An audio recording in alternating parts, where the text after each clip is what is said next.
गेल्या काही दिवसांपासून शेअर मार्केटमध्ये आयपीओची रेलचेल आपल्याला पाहायला मिळते. अगदी काहीच महिन्यांपूर्वी ह्युंदाई कंपनीने आपला आयपीओ बाजारात आणला होता.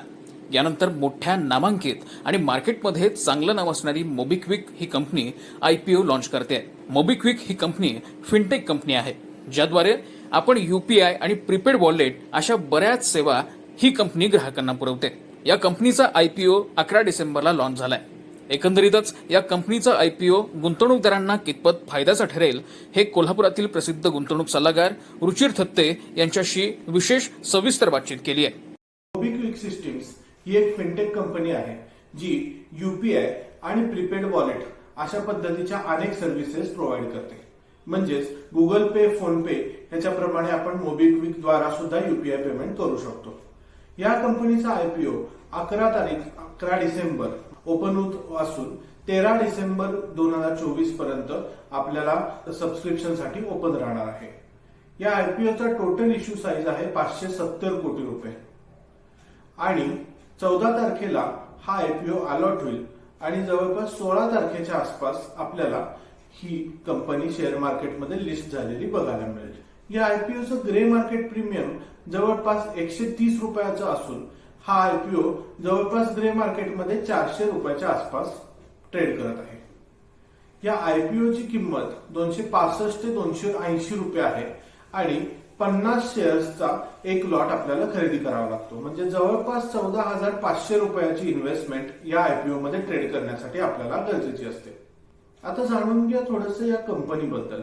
मोबिक्विक सिस्टीम्स हे एक यूपीआय वॉलेट आहे, ज्याच्या थ्रू आपण यूपीआय पेमेंट्स, प्रीपेड वॉलेट, त्याच्यानंतर अनेक प्रकारच्या सर्व्हिसेस जसे की FASTag recharge, mobile recharge, landline recharge, electricity bill, gas bill अशा प्रकारच्या अनेक रिचार्जेस या वॉलेट थ्रू करू शकतो.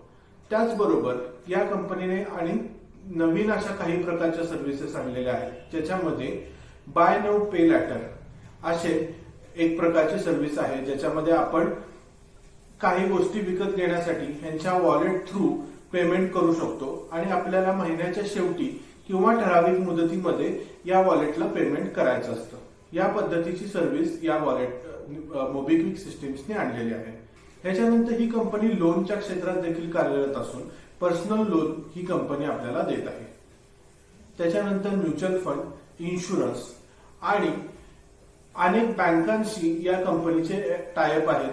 त्यामुळे आपण मोबिक्विकच्या ऍप थ्रू एफडी मध्ये सुद्धा इन्व्हेस्ट करू शकतो, ज्याच्यामध्ये सूर्योदय bank, Mahindra finance, Bajaj finance अशा पद्धतीच्या बँक्स आहेत. त्याच्यानंतर त्यांनी आणखीन एक नवीन पीअर टू पीअर इन्व्हेस्टमेंट नावाचा एक प्रोग्राम आणलेला आहे, ज्याच्यामध्ये आपण डिरेक्टली बॉरोवरला पैसे देऊ शकतो आणि आपण जवळपास 10 ते 14% इंटरेस्ट कमवू शकतो. ही कंपनी फिनटेक क्षेत्रातील असल्यामुळे गुगल पे, फोन पे आणि पेटीएम सारखे दिग्गजांबरोबर या कंपनीचा सामना आहे.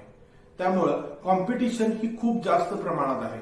याचमुळे सेल्स आणि त्याच्यानंतर येणारा प्रॉफिट हा खूप कमी प्रमाणावर आहे. त्यामुळे या कंपनीला इन्व्हेस्टर्सवर अवलंबून राहणे गरजेचे पडत आहे. 2 ते 3 वर्षातली आपण या कंपनीची प्रॉफिट अँड लॉस स्टेटमेंट बघितला तर सालाबाद प्रमाणे ह्याचा प्रॉफिट हा थोडा थोडा का होईना वाढत आहे आणि रेव्हेन्यू मध्ये सुद्धा वाढ होत आहे. इन्व्हेस्टमेंटच्या बाबतीत बोलायचं झालं तर ही कंपनीमध्ये लॉंग टर्म इन्व्हेस्टमेंट करणं हे थोडंसं रिस्की असू शकतं. लिस्टिंग गेन साठी जर आपण बघितलं तर हा शेअर खूप चांगल्या प्रकारे आपल्याला लिस्टिंग गेन देऊ शकतो. आत्ताच जवळपास 130 रुपयाचा गेन या शेअरमध्ये ग्रे मार्केट प्राइस नुसार दाखवत आहे आणि 570 म्हणजे इश्यू साईज खूप कमी असल्यामुळे, फक्त 570 कोटीचा असल्यामुळे या शेअरमध्ये खूप जास्त ओव्हर सबस्क्रिप्शन व्हायची शक्यता आहे. त्यामुळे लिस्टिंग गेनसाठी हा आयपीओ खूप जास्त प्रमाणात आपल्याला चांगला आणि फायद्याचा ठरू शकेल.